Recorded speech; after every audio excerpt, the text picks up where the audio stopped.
Ahmedabad municipal corporation દાવા કરે છે કે વધારે વરસાદ આવે તો વોટર લોગિંગ થાય, પણ થોડા જ કલાકમાં એ પાણી ઉતરી જાય છે. પણ એ દાવામાં કેટલી સચ્ચાઈ છે દર વખતે જોવા મળે છે કે મહાનગરપાલિકાના સત્તાધીશો કેટલું હળાહળ જુઠ્ઠું બોલે છે.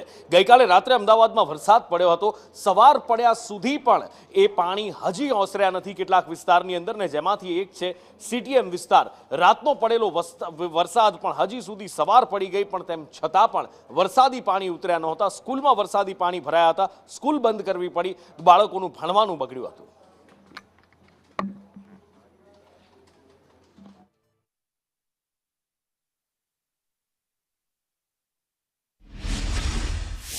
એક જ વરસાદ બાદ અમદાવાદ શહેર જાણે કે પાણીમાં ગરકાવ થઈ ગયું હોય તેવા દ્રશ્યો ઠેર ઠેર જોવા મળી રહ્યા છે.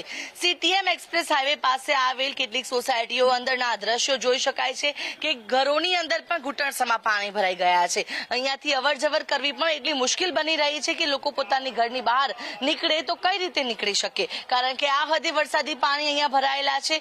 અવનીશ સોસાયટીના દ્રશ્યો છે કે અહીંયા હાલ વરસાદી પાણીનો ભરાવો થઈ ગયો છે. સોસાયટીના આખા જે મુખ્ય માર્ગો છે તે પાણીમાં ગરકાવ થઈ ગયા છે. બીજી તરફ લોકોના ઘરોમાં પણ જોઈ શકાય છે કે આ વરસાદી પાણી છે તે ભરાઈ ગયા છે કે લોકો ઘરની અંદર પણ નથી રહી શકતા. જીવન જરૂરિયાત ચીજ વસ્તુ લેવા માટે લોકો બહાર નીકળે તો નીકળે કઈ રીતે તેવી પરિસ્થિતિ છે. સોસાયટીના સ્થાનિકો સાથે વાતચીત કરીશું. વરસાદે વિરામ લીધો, પરંતુ આપણી સોસાયટીની મુશ્કેલીએ વિરામ નથી લીધો. આ પ્રકારની મુશ્કેલીથી કેટલા હેરાન પરેશાન? હેલો, અત્યારથી અમે 2024થી લડત આપી રહ્યા છે, પણ હમણાં એ લોકો પર્કોલેટિંગ વેલ બનાવી ગયા, પર્કોલેટિંગ વેલમાં પાણી હજુ સુધી જતું નથી. અને જે મુખ્ય જોડાણ આપવાની વાત કરે છે એ હજુ જોડાણ થયેલું નથી.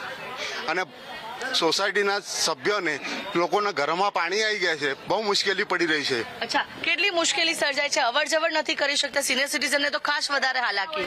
આટલું ઘૂંટણસામાં પાણી છે સિનિયર સિટીઝન, અને અહીંયા પાછું ખોદેલું છે. એટલે અમે 4 ફાઇલો ગટર, પાણી, રોડ અને ખંભાતી કુવાની 4 ફાઇલો 1 વર્ષ પહેલાથી મૂકેલી છે, છતાં